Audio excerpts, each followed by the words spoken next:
I'm Ryan O'Dowd, and you're listening to Ryan's Audiobooks on the Issues Magazine YouTube channel.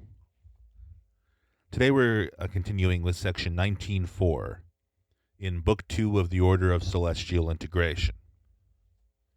We're starting a new book, NIMROD and ARJUNA at MESA'S Edge. NIMROD is the god of will, technology, and intent. In his diminished form, he can appear as a violent, barbaric conqueror. As he ascends spiritually, he refines himself through subtle fire and becomes distilled. He becomes the promise of pure necessity.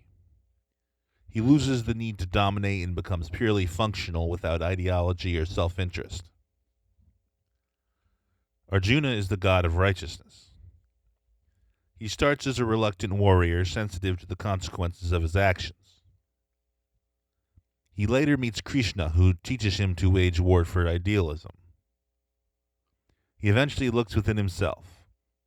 He owns his warrior nature. He sees his idealism was a mask for ambition. His newfound will allows him to reject Krishna, embrace peace, and focus on compassion. Nimrod is the mind. Arjuna is the heart. They are both the arms and legs fulfilling visions of the tower. 9. Arjuna looks into Nimrod's eye, seeing the void in the giant's stride, who looks back and only sees weak lies. They gather at Mesa's cliff divide. Feet face the ground in confident stride. Mind sharpened, found with their arms at side. 2 from the warrior poetry, faced in a definite destiny, build and destroy ego clarity. Sitting in place on the desert ground, Arjuna speaks with a subtle sound, whispers like vipers, his hiss astounds. Why, you great monster, have you allied any whose strength would be satisfied, taking from others unjustified? Standing a foot above any man, Nimrod begins with his sword in hand, leading as always with his demands. Allies I have none, but I regard any whose weakness would hate me scarred. All that I take now is mine to guard. If they really wanted it, they'd train, build up their victory, test their brain, swallow all power and ascertain. Earth does not run on the lesser arts. Liberation takes a conquered heart. Fight for them, see if they fall apart. 8. The youth Arjuna plants his feet, inhales his breath, takes a seat, in contemplation draws his bow, then sets it on the ground below. A warrior is not made by the might alone he amplifies. His mind must see the justice through, and do his duty to the truth. You act with force, you're very strong, but no one else can get along. You crush the poor and dispossessed. You'd kill for pleasure. You're obsessed. Nimrod responds. There is a pleasure found in war, but not the kind you're aiming for. It is not just sadistic glee that brings me to my enemy. The haughty lines, idealist lies you tell yourself are a disguise. You're just like me, you wish to win, but you claim you're free from my sin. My battles fight for strength alone. You aren't content to break a bone. You also must have moral wins, your cravings deep beneath your skin. What's more, your patient, thoughtful aim is not a way to know their pain. It's second-guessing in your brain. You tell yourself because you're vain. 7. Arjuna returns. Perhaps I'm vain, that could be, but you are far beyond me. You'd put your face on a flag, worshipped then begged to be bragged. You need praise like a child whose dad refused to smile. Your balloon muscles say, please, daddy love me, tell me please. Nimrod responds in anger. Ironic you say such things, myself's all I need to pray. You love the murder war brings, devotee of Krishna's way. Too weak to rule your own life, too dishonest to admit, love of war, of battle strife, brings the joy that you emit. 6. Several seconds pass by. Both men take stock of what's been said and realize the other words have cut, opened up inner eyes. As intelligent men, they are willing to hear deep consideration, nothing to have to fear, learn and victory's near. 5. Arjuna speaks first. Perhaps you are right. I transcend in war. Grasp eternal is, makes me feel a light. Bleed the counting cost, mind expanding flame, inner mounting flood. Krishna sent the pain, but I spilled the blood. I can grasp the light. I should own my thoughts. From within myself, Krishna's distance held, came the serving cost.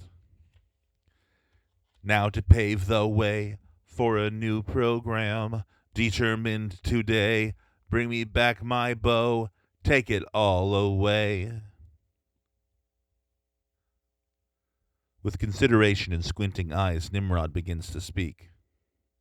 I have learned today, not from Krishna's war, instead I obey my own quest for more, and so I will say, a reckoning bill, harsh meditation, conquering my will, power can accrue, and more gather still.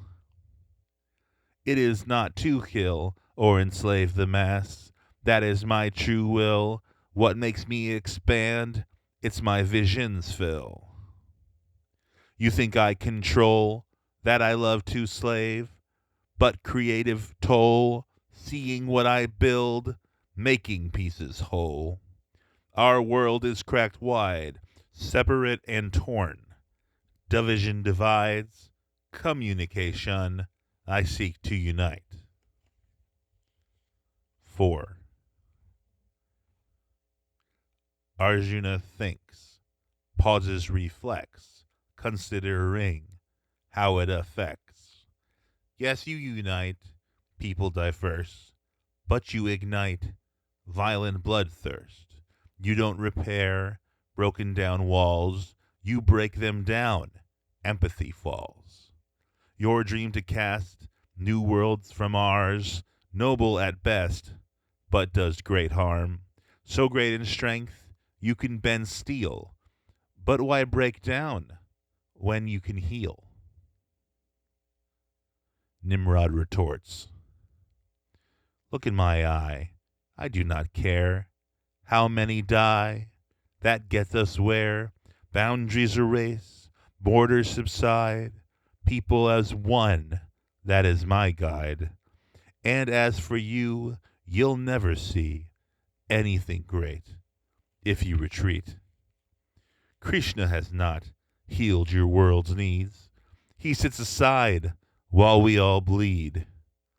He even cast you to the fight. When the sword's cut, nowhere in sight. You'll never war honorably if you think you're better than me.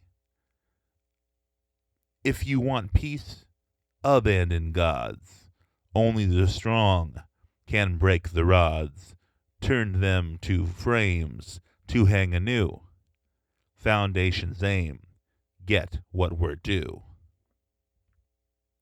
3. Arjuna responds, yes, I see my purpose, all my goals. I had run through my mind to my soul. What I gained waiting on Krishna's rule, some acclaim, but not will, noble fool. To repair, to achieve, to grow on, I must take my own life's growth upon. So I join you, Nimrod, as my own, judge and source of the cause, not atone. Here, my friend, you must learn war alone cannot build the new world, that takes stone. Nimrod considers this deeply and says, As I now look within, I can see war has not brought the real unity that I crave to create my intent. Great new worlds were not made as I spent. Focus on taking lives, breaking crowns. I designed living hell, not renown. Now I forge a new will in my heart.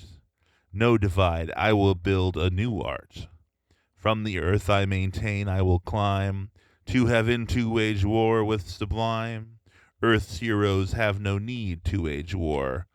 On the earth we decide what is core. The only being we must tear down lies above. Here on earth we will found co-op ties, work as one, build this thing. A tower far beyond anything any man or woman's ever seen. Unified in our lives we'll be seen. Allies build the profound foundation. The tower towering kingdom come. 2. The two sit in silence, absorbing the full consequence of their mutual decision. Arjuna speaks. Now we both know where we must go, how we must act, what we must do. I see the flow, lines bleed, stones toe. We seek to grow the seed we root. My will must join to yours in steel, combine our force, expand our seal. Upon these words chaos dispersed. From this hard rock escape this curse. For all people boundless we act.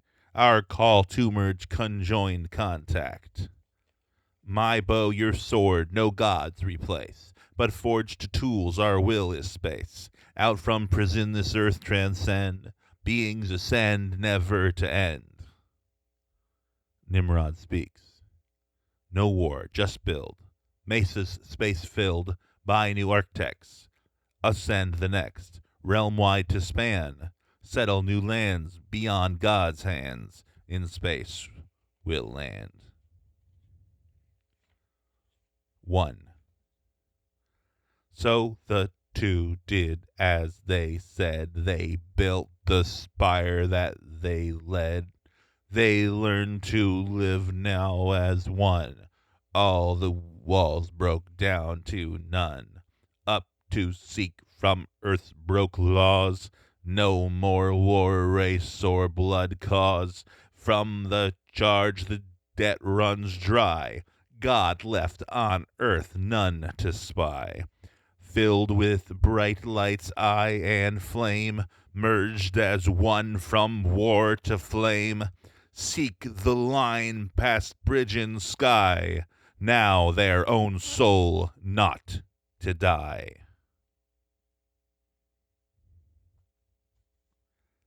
As the two stand upon the mesa, weapons are placed back in their sheaths. The two embraced, excited by the possibilities ahead. Nimrod focuses his will toward building instead of destruction. Arjuna takes existential responsibility for his choices. He owns his decision to help build the great tower. Some claim the tower's initial aim was to reach the gods, but they both knew the real intention was to leave them behind on earth. Their combination of will and focus bound to compassion and thoughtfulness, leaving behind pretensions of rulership or control, became the whole focus of their lives from that day forward, and may it be forever. Alam. Ave Lucifer, Ave CHAO, Ave Materia, Ave Order, Ave Self. That completes Nimrod and Arjuna at Mesa's Edge. Moving on to the next book, Visions from the Adversary. And a little editorial note, bear in mind these visions are from the adversary.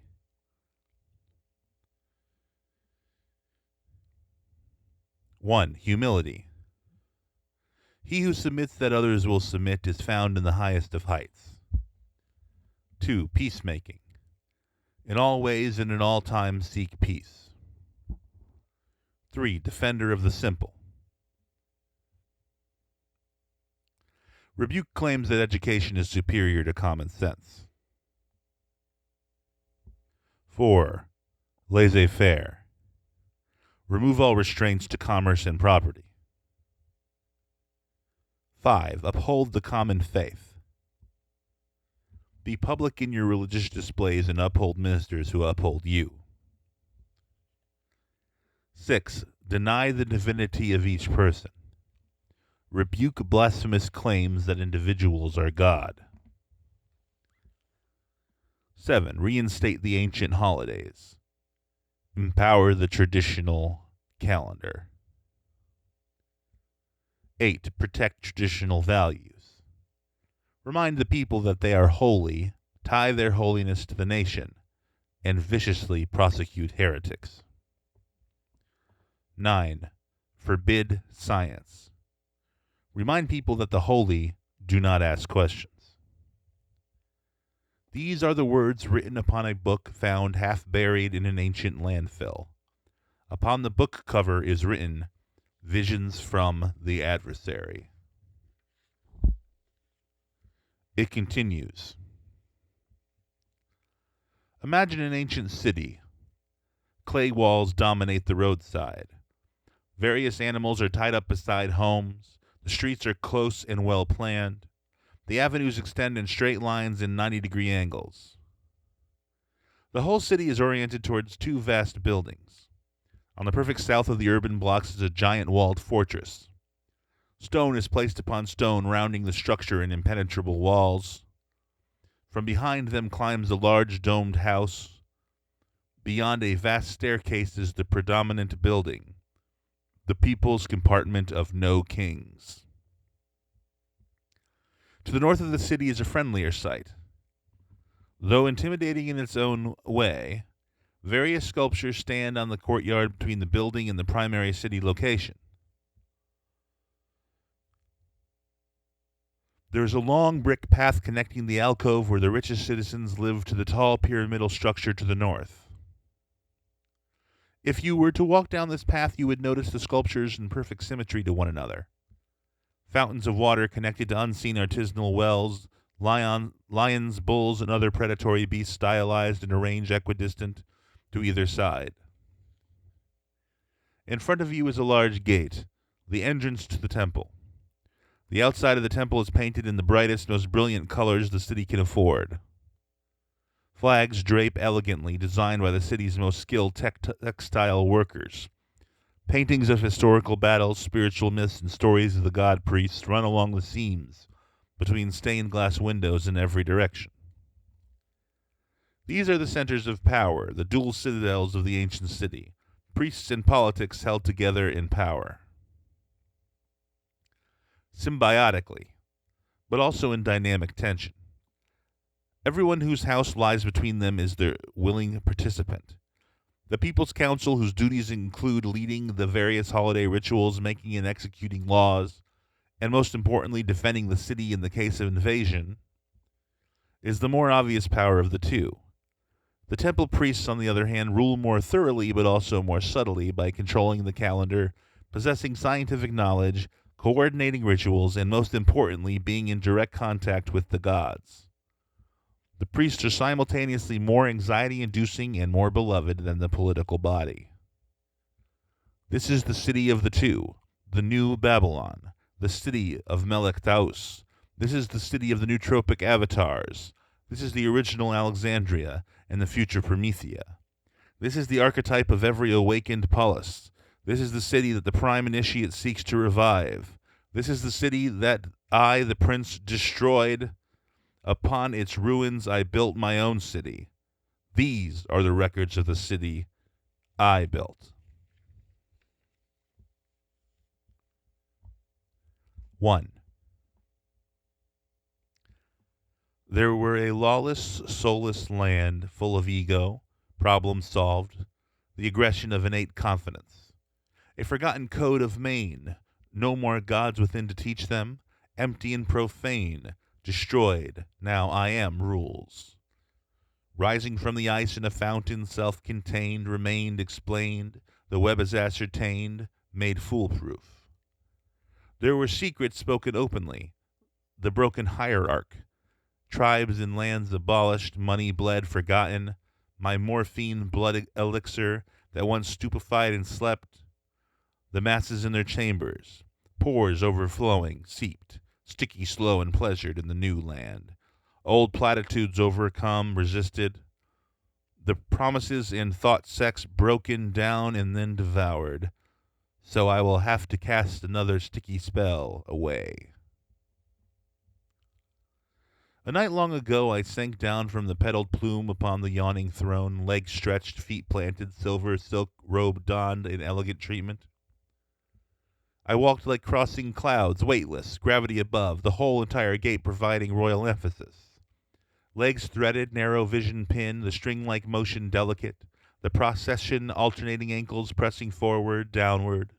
My attendants followed dutifully, my water holder, wine man, cardsmith, soldiers, and the entertainers put on shoes and boots to move. As we traveled through the porcelain halls, the heights of several tens of feet, the sculptures in perfect form envious, the armory displayed the gears of war, past kitchens full of smells and sounds, the roasting ducks, ball circling the flame, the cakes, and thousands of precious delights we had devoured. This is the format of my daily life, the child of the king and queen, always in possession, never bothered, born to be relaxed. If I had wanted only to surround myself with decadence, I could in every second do so, and oftentimes I did. Today was a bit different. The letter had arrived and then been read in perfect tenor by the man who is my use, and for anything else that I want to use. The priests were gathering in the great courtyard, as would all people who were there to tremble before my might and also tremble at my touch. I donned the royal suit, regalia, steel and silver, ceremonial knife, most holy makeup, and sat about beside my hunting dogs. And all of us, the royal retinue, the hounds, my lovers, my two parents, and our entertainers proceeded down the streets, carried in wooden boxes, of course. You see, I have no need for all these spoiling forces and precious things, the shoulders of 20 men to carry me, golden threaded outerwear, and men who would swallow poison if only I commanded. I'm a normal sort of chap, in spite of all the royal regal culture clothes. Unfortunately, the people require my performance as their majesty, and majesties, if nothing else, must be majestic. So, of course, when I climbed down gently from my box, I, all at once, slit every throat of every man who'd carried me, all without a stain upon my uniform, of course. I didn't want or need their death. It's the people who want blood. A prince is required to be murderous as well as being graceful, not to mention sultry, cultured, and well-spoken. Who was I to tell them they were wrong? The priests say it's my duty.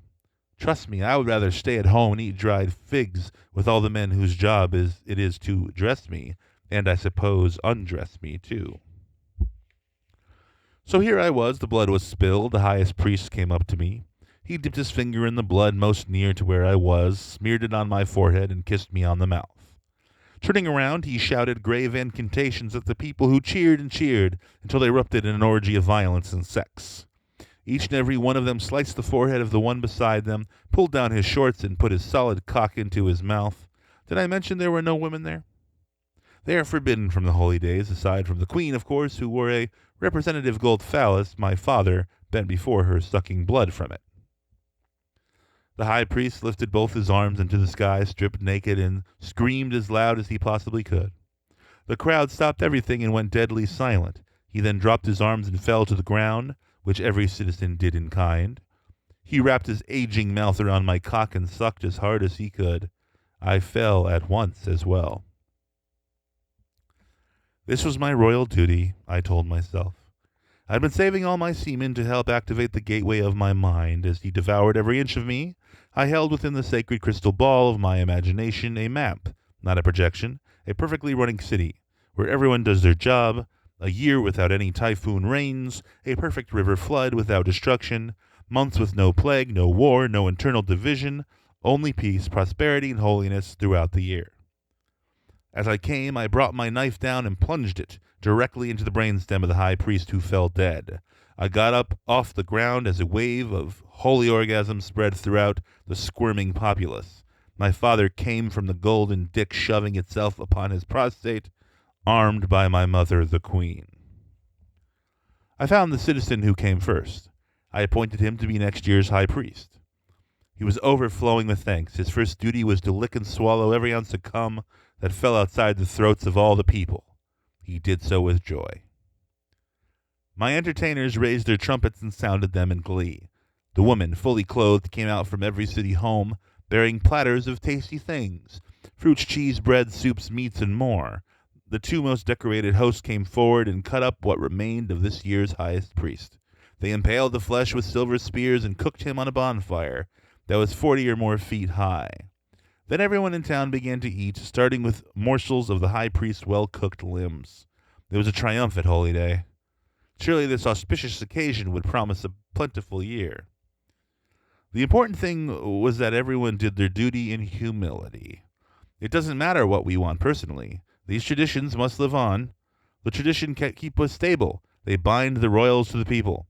On this special day that comes once a year, we all transcend ourselves. May God protect and bless us, and may we never depart from his holy demands.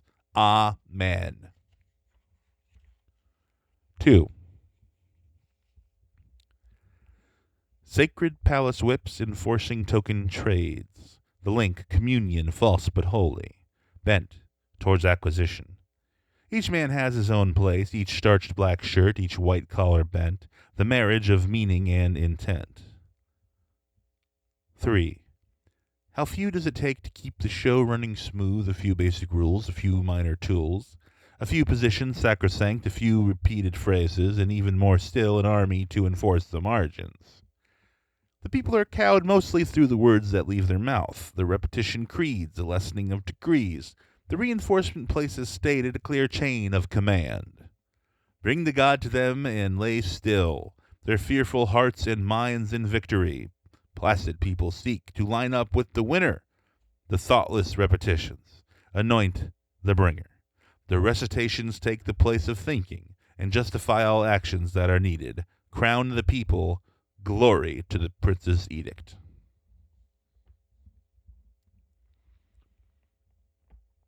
There's a beggar who lives beside the gate closest to the trash pile where we burn away the refuse to prepare it to be soil. He sits upon his wooden planks, skin like leather, coated in decades' worth of wasted dust and trash, whatever the people would throw upon him.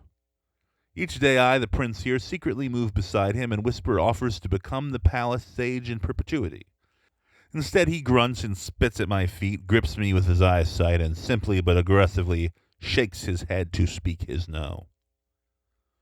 Some days the people pity him and give him small morsels of food, leftovers, half rotten out, on their way to bring the refuse to the chasm. Usually he turns them down, preferring to eat bugs he catches himself in the veiny, deep-cut crags in the palms of his debtor's hands. He must prefer the taste. Usually, though, on most days, he gets spit upon by the citizens. Some days they even beat him within an ounce of his last breath. He never fights back. He takes it like the holy saint he is. He speaks only to bless them and give ablutions on their behalf. His words are rarely even audible anymore, so long has he been fist-bitten, starved, and sun-baked by the city's landfill. He stinks like unbathed dogs. The people and myself know that he lives in true humility. I uphold him as a sacred figure even as we rub our shit into his face. For everyone must be humble, and someone must represent it. The people think he must have taken it upon himself before I was born here. If we refrained from hitting or spitting on him, it would remove the sacred nature of his place. So he takes our spit, and I offer him my palace, and he turns me down each day. For as the priests have always held, this is the greatest treasure one can have, to be crushed into the dirt. To starve, aside from insects, to drink one's thirst away by swallowing brown and fetid water, for the worms to feast you from within, to support them like your children, to answer everything you take with only sacred blessings. Once per year on the fasting day, when no one publicly listens, he travels by foot, on long since broken ankles, to the great entrance of my palace. He knocks 3 times at 11 p.m., and I invite him in. I sexually assault him, and as I finish, as I must, I place my ear down to his mouth. He whispers, "There is no God. I do this for the kingdom. I live to serve your majesty to ensure our nation's continuation." I place my lips upon his ear and recite the commandment that I must. You and I alone know this. You are held in bondage to never tell. If you do, I'll martyr you as a heretic in the public square for the people to see. Then I will replace you. I understand and agree, he says. We all must do our duty.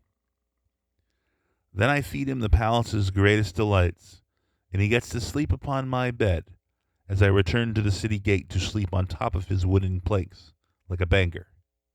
At 3 a.m. we both awaken and return to our predetermined stations. This is the man of holiness and perfection, and I am his only devotee. The people worship me and punish him, so as it always has and surely must always be. May God protect our beggar saint and uphold my principate forever. Amen. 4. Money changers in the temple, no irony, no waste. The holy registers writ large to bank accounts to gods. The Mithraic will, blood bought and sold, the animal sacrificial.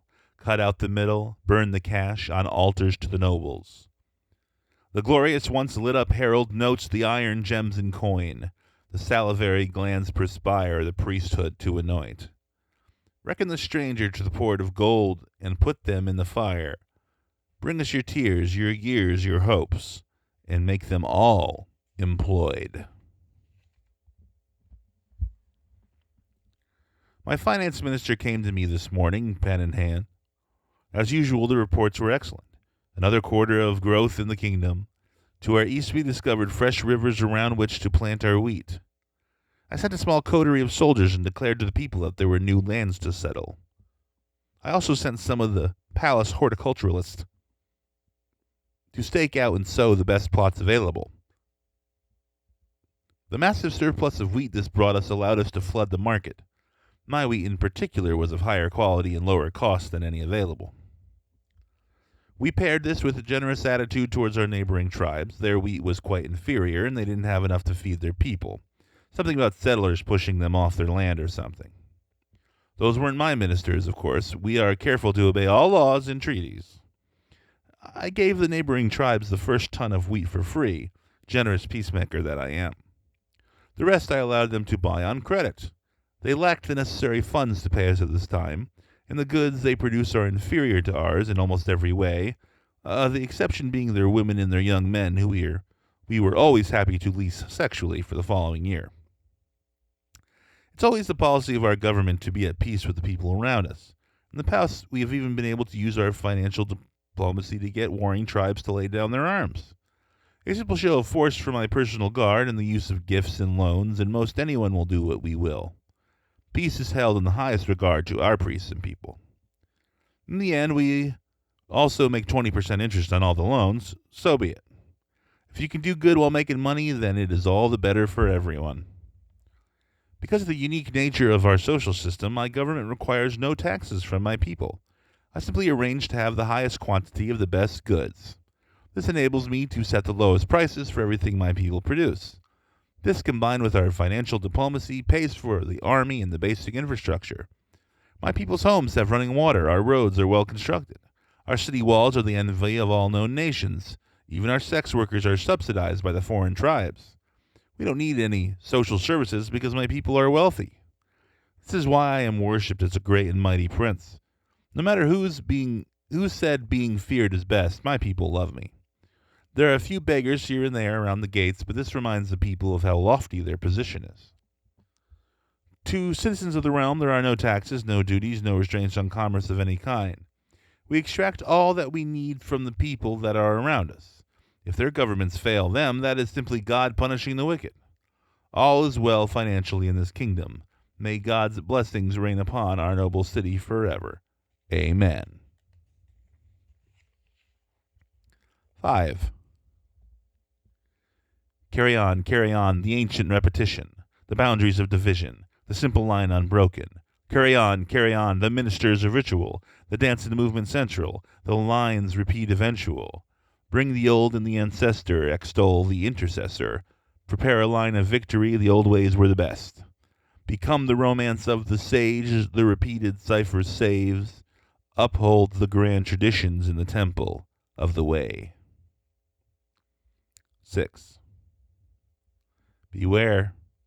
The tempting of the new, the false pollutant too, the ordeal of incisive truth, the tricks of our new enemies, who march forward with new schemes, the appearance of truth, but their deceptions are their dreams. You cannot find your victory in the examination of the world. Invention, engineering, study, method, none can trust. The heretics would tear us down, and all you hold would die. The liars and the arrogant are forging their new lie. The blasphemous, the tenorous, seduced with evidence. They say, but their lying ministrations will all make you fall away. So do deny and suppress, forget, resist, these manic visionaries so obsessed. Within the palace there are several rooms. Hallways lead to housing units, kitchens, keeps, and more. Secret passages even run from the central room to mine and priest's temple floor. One such room is the court where I spend my day, when I spend my days, listening to cases and petitions from the people. It is my duty to make rulings on these things. Today was a notable day because we had an interesting case. One of our wise men, a professor, was found promoting anti-religious content. Blasphemy is strictly forbidden in the city, and being a professor does not provide an excuse for it. One as noble as he should know better than to look down upon our God. The professor had committed a grievous sin in the privacy of his heart. He used scientific argument to critique the claims of our faith. The priests who carry our sacred tradition were called into question by his claim. The professor said that there was not likely one God. Even worse, he said the unspeakable, that each person is God. Behold, there's no other master but themselves. This is clearly an abhorrent point of view from our religious perspective. But I'm sure you can see that it is an even more dangerous idea because it can destabilize our entire system. Our rules were set up to protect certain basic immutable truths. There's a God in heaven. Our priesthood grants access to this heaven. It also enthrones me and the other royalty.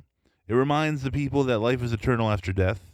It gives them moral instruction, and it creates a calendar so they can rely on it to sow their crops, raise their children, and be good citizens.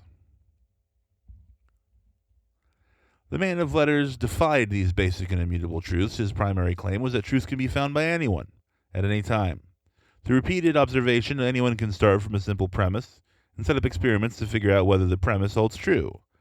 These statements of fact can then be put together into a basic worldview. They can be used to invent new devices. They can even be used to determine the best way to organize civilization. The professor went even further. He said the truth is not held by the priests who interpret our scripture. He said the state has no special power, and that property is valueless. He claimed the most reliable way to know truth is to run repeated tests, make educated guesses, and see how the results pan out. He said no special title is necessary to do this. He said we should abolish the priesthood, since all citizens are gods, his claim. There is no use for priests. Most ambitiously evil of all, he looked directly at me and told me that I have no special commission and my royal blood is a fantasy. The entire courtroom erupted in wrath at the reprobate. I called my bailiff, who approached the man and slapped him across the face. It took several minutes to quiet the assembly. When the room finally relaxed, I ordered the man executed and buried in an unmarked grave outside the city. The people clapped triumphantly. Then we held a prayer and instituted a special dispensation. In the future, on this day, the citizens of the town will go beyond the gates and spit at the ground nearest to where he was buried, in symbolic contempt for the arrogant professor. Truth is not negotiable. May our God uphold his truth forever. Amen.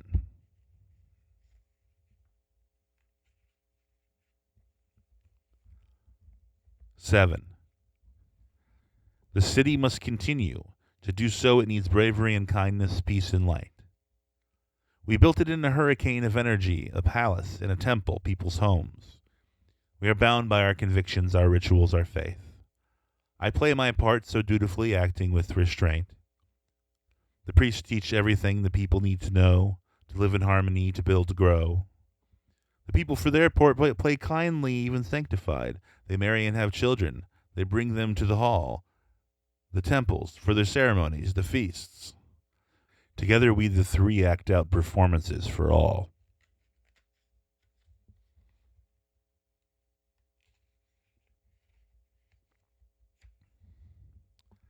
Eight. Only two know what is real, myself and a beggar prophet. Ignorance is better than to know. For knowing calls in question what it took to build a city, and the people need their fantasies to grow. 9. If we run out of ideas, out of methods, out of laws, if a foreigner invades us, or our God sends us storms, we will fade back into places, inelegance replaces, and the old tyrannies will build up if they must. As long as we all know our place, the people follow from my grace. I bow and dance as is required, the priests and temple trust. And the 9 all great commandments bring us back, each tattooed on an infant after birth. The banners spread apart to the ancient walls, covering forever older calls. Together we will live 10,000 years. I, the prince of this sacred city, the city I built with my own labor and fission, the city upon ruins of ancient curses, do proclaim that everything within this volume was arranged by me in truth. We must never revive the lessons of the former place. We must never allow the people to know the things we know. It is a knowledge so damaging, it would forever destroy lives like it did the ones before, or I should say that it did through me. I lived 900 years through the knowledge of the two. I am the only one who remembers them and what they did. The royal family are all actors. I hire them anew each generation as I must, as I will. They do not know that I have lived so long, but they do know that they are frauds. I buried within them sacred curses, so if they try to speak of it, they'll die of plague upon the spot they stand. As long as they obey me, they can take the women and the men, the food, and any property that they have will to own. They get a life of opulent indulgence in exchange for their silence. The priests are taken at birth from families I say are sacred. They've never known the truth and never will, and each successive generation dies, never knowing that they are God. They never get to learn that they can live forever in physical fact. They must never know that materially each one could extend their life as I have mine. All this because the knowledge is too dangerous for them. If they knew it, there would be no kings or princes or priesthood. It would destroy the peace I've worked so hard to protect. Peace is everything. The common religion is our guide. The priests control the holy holidays that I revived. I defend the simple people. I raise the humble, kill the proud. Most of all, I forbid all natural science. I'm writing this as a record in case something horrible should happen to our society, or to my city. I will bury it hundreds of feet beneath the temple in the event that some future scholars once more find it. They will know what to do. Most of all, if the reviled heresy of the two should return, a willing prince will sacrifice and bury the city again. This is the plan, and if you read it, you must take it seriously. I, the prince of the holy city, write this in my hand. I testify to its truth and demand that you keep it secret on pain of death. I've sanctified the paper and written curses in its margins. If you try to revive the heresy, you will die as soon as you open your mouth. If you bring back the true and sacred city I created, your blessings will multiply. Use your heart and reason and do the right thing. I pray that you will. Amen. Then the last page just repeats the 9 commandments. 1, humility. He who submits that others will submit is found in the highest of heights. 2. Peacemaking. In all ways and in all times seek peace. 3. Defender of the simple. Rebuke claims that education is superior to common sense. 4. Laissez-faire. Remove all constraints to commerce and property. 5. Uphold the common faith. Be public in your religious displays and uphold ministers who uphold you. 6. Deny the divinity of each person. Rebuke blasphemous claims that individuals are God. 7. Reinstate the ancient holidays. Empower the traditional calendar. 8. Protect traditional values. Remind the people they are holy, tie their holiness to the nation, and viciously prosecute heretics. 9. Forbid science. Remind people that the holy do not ask questions. That concludes the book Visions from the Adversary, and it also concludes 19.4 of Book 2 of the Order of Celestial Integration. I will see you next time, and we will continue 19.5 and a new book, Apotheon, the Book of God-Making. I will see you then. Alam.